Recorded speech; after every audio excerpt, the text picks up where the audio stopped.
Teninay, fandarana famakiana tenin'Andriamanitra.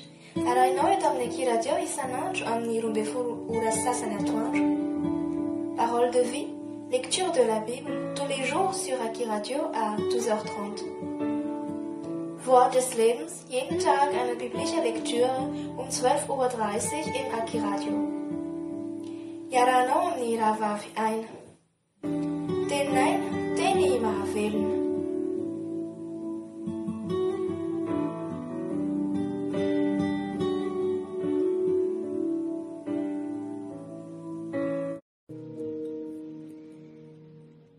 Ny filazantsara nosoratan'i Lioka, toko 5:10. Ny fanoharana ny amin'ny ondry very sy ny farantsakely very ary ilay zanakadala. Amin'ny anaran'i Jesosy. Ary ny mpamory rehetra rehetra sy ny mpanotana anatina iaino an'i Jesosy. Dia nimonmonina ny fariseo sy ny mpanoran-dalàna ka nanao hoe, "Lay ity mandray ny mpanota ka miara-mihinana aminy." Fa izy nanao izao fanoharana izao taminy hoe, "Iza moa ny olona aminareo izay manana ondry 100 ka averiny anankiray no tsy mandao ny 7:70 any anefitra ka mandeha hitady ilay very mandra-pahitany azy?" Ary rehefa hitany iny dia ataony eo antsoriny ka dia faly izy.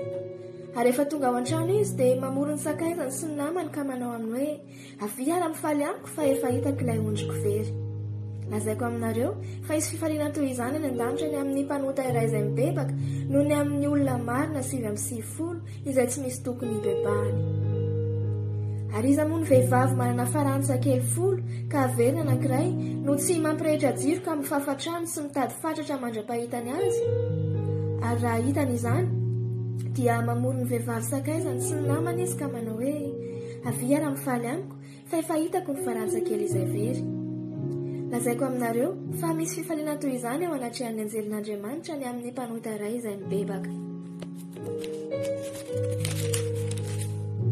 Ary hoy Jesosy, "Nisy lehilahy anankiray nanana zanaka amin'ny rahalahy, ary hoy ilay zandriny tamin'indrainy, 'Raiko, omeo ahy ny anjara fananana tokony ho ahy.' Dia nozarainy tamin'ny izy ny rahalahy ny fananany. Ary ny afaka kelikely dia nangon'ilay zandriny ny fananany rehetra ka lasa nakany an-tany lavitra izy, dia nandany ny fananany tamin'ny fiveloman-dratsy tany. Ary rehefa laniny avokoa ny fananany rehetra, dia nisy misary mafy tamin'izany tany izany ka nahandro izy. Dia nandeha izy ka niankina tamin'ny tompo-tany anankiray tamin'izany tany izany, ary dia nirahy ny tany an-tsaha hiandro kisoa. Ary satry ny ameny ny kibony tamin'ny voankazo fihinany kisoa fa tsy nisy nanome azy. Ary ranody ny sainy dia hoy izy, 'Indrisy, maro ny olona karamain'ny raiko manan-kanina be dia be, fa izaho kosa maty misareto. Iangy aho dia hody any amin'ny raiko ka hanao aminy hoe, "Raiko, efa nanota tamin'ny lanitra sy teo anatrehanao aho ka tsy mendrika atao hoe zanakao intsony, fa ataovy tahaka ny anankiray amin'ny olona karamainao aho." Dia niainga izy ka nankany amin'indrainy. Fa raha mbola lavitra izy dia tazandrainy ary honena azy izy ka niazakazaka dia namihina ny voziny sady nanoroka azy.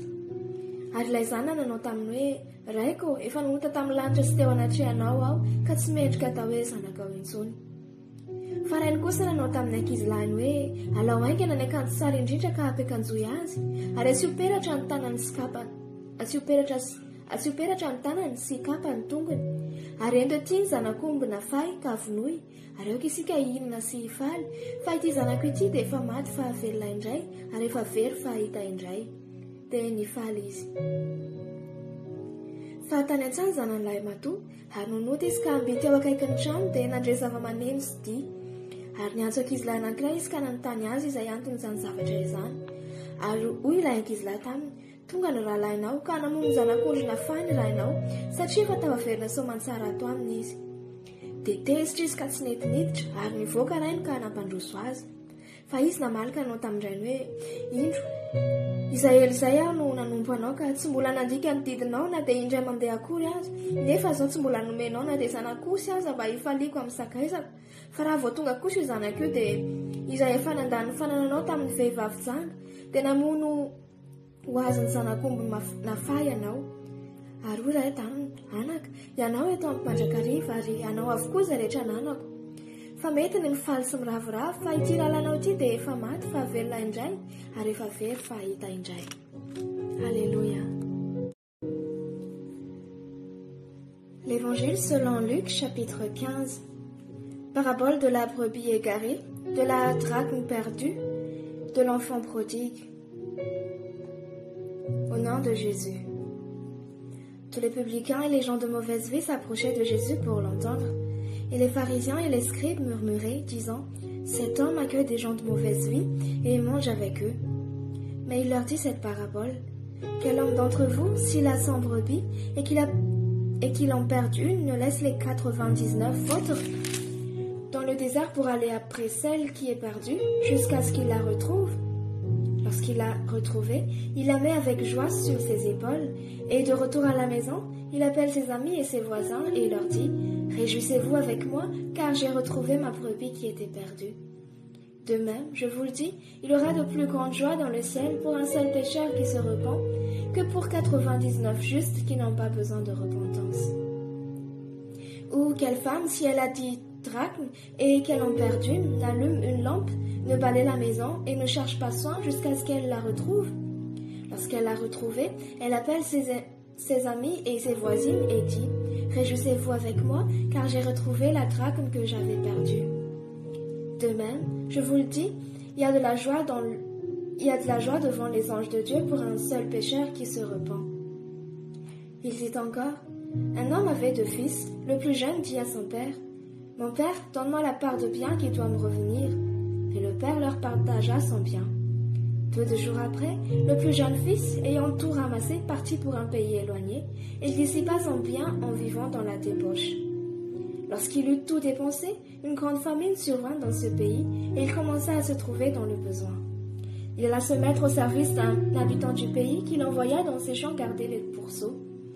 Il aurait bien voulu se rassasier des carouges que mangeaient les pourceaux, mais personne ne lui en donnait. Étant rentré en lui-même, il se dit « Combien de mercenaires chez mon père ont du pain en abondance, et moi ici je meurs de faim. Je me lèverai, j'irai vers mon père, et je lui dirai « Mon père, j'ai péché contre le ciel et contre toi, je ne suis plus digne d'être appelé ton fils, traite-moi comme l'un de tes mercenaires. » Et il se leva et alla vers son père. Comme il était encore loin, son père le vit et fut ému de compassion. Il courut se jeter à son cou et le baisa. Le fils lui dit, « Mon père, j'ai péché contre le ciel et contre toi. Je ne suis plus digne d'être appelé ton fils. » Mais le père dit à ses serviteurs, « Apportez vite la plus belle robe et l'en revêtez. Mettez-lui un anneau au doigt et des souliers aux pieds. Amenez le veau gras et tuez-le. Mangeons et réjouissons-nous, car mon fils, que voici, était mort et il est revenu à la vie. Il était perdu et il est retrouvé. » Et ils commencèrent à se réjouir. Or, le fils aîné était dans les champs. Lorsqu'il revint et approcha de la maison, il entendit la musique et les danses. Il appelait un des serviteurs et lui demanda ce que c'était. Ce serviteur lui dit, « Ton frère est de retour et parce qu'il l'a retrouvé en bonne santé, ton père a tué le veau gras. » Et il se mit en colère et ne voulut pas entrer. Son père sortit et le pria d'entrer. Mais il répondit à son père, « Voici, il y a tant d'années que je te sers, sans avoir jamais transgressé tes ordres, et jamais tu ne m'as donné un chevreau pour que je me réjouisse avec mes amis. » Et quand ton fils est arrivé, celui qui a mangé ton bien avec des prostituées, c'est pour lui que tu as tué le veau gras. Mon enfant, lui dit le père, tu es toujours avec moi, et tout ce que j'ai est à toi. Mais il fallait bien s'égailler et se réjouir, parce que ton frère que voici était mort, et qu'il est revenu à la vie, parce qu'il était perdu et qu'il est retrouvé. Alléluia.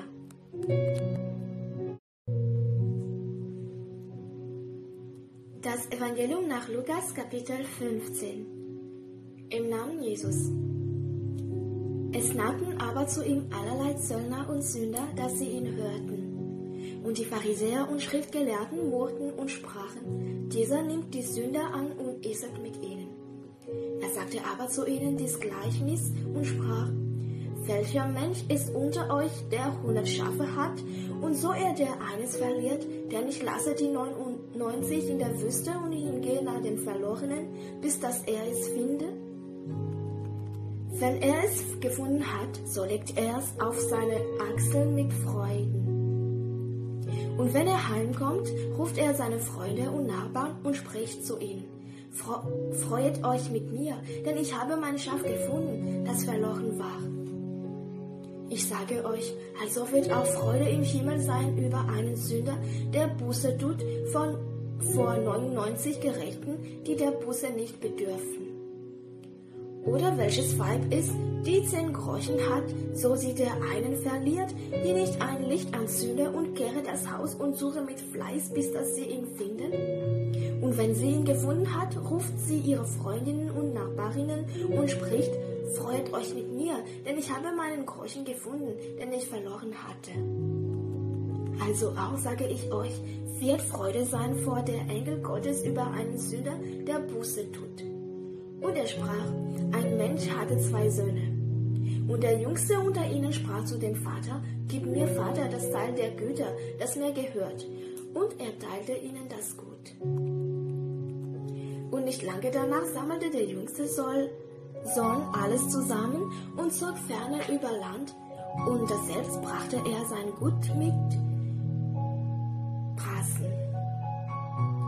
Da er nun all das Sein verzehrt hatte, ward eine große Teuerung durch dasselbe ganze Land, und er fing an zu darben.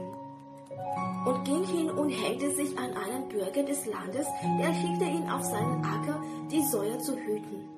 Und er begehrte seinen Bauch zu füllen mit Träbern, die die Säue aßen, und niemand gab sie ihm. Da schlug er in sich und sprach: Wie viel Tagelöhner hat mein Vater, die Brot die Fülle haben, und ich verderbe ihm Hunger.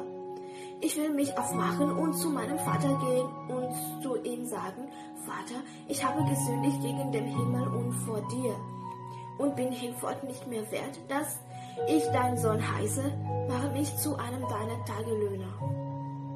Und er machte sich auf und kam zu seinem Vater. Da er aber noch ferne von dannen war, sah ihn sein Vater, und es jammerte ihn, lief und fiel ihm um seinen Hals und küsste ihn. Der Sohn aber sprach zu ihm: Vater, ich habe gesündigt gegen den Himmel und vor dir. Ich bin hinfort nicht mehr wert, dass ich dein Sohn heiße. Aber der Vater sprach zu seinen Knechten: Bringet das beste Kleid hervor und tut es ihm an und gebet ihm einen Fingerreif an seine Hand und Schuhe an seine Füße. Und bringet ein gemästet Kalb her und schlachtet es, lasset uns essen und fröhlich sein. Denn dieser mein Sohn war tot und ist wieder lebendig geworden. Er war verloren und ist gefunden worden. Und sie fingen an, fröhlich zu sein. Aber der älteste Sohn war auf dem Felde, und als er nahe zum Hause kam, hörte er das Gesänge und den Reigen, und er rief zu sich der Knechte einen und fragte, was das wäre. Der aber sagte ihm: Dein Bruder ist gekommen, und dein Vater hat ein gemästes Kalb geschlachtet, dass er ihn gesund wieder hat. Da ward er zornig und wollte nicht hineingehen. Da ging sein Vater heraus und bat ihn. Er aber antwortete und sprach zum Vater: Siehe, so viele Jahre diene ich dir und habe dein Gebot noch nie übertreten, und du hast mir nie einen Bock gegeben, dass ich mit meinen Freunden fröhlich wäre. Nun aber dieser dein Sohn gekommen ist, der sein Gut mit Huren verschlungen hat, hast du ihm ein gemästes Kalb geschlachtet. Er aber sprach zu ihm: Mein Sohn, du bist alle Zeit bei mir, und alles, was mein ist, das ist dein. Du solltest aber fröhlich und gutes Mut sein, denn dieser dein Bruder war tot und ist wieder lebendig geworden. Er war verloren und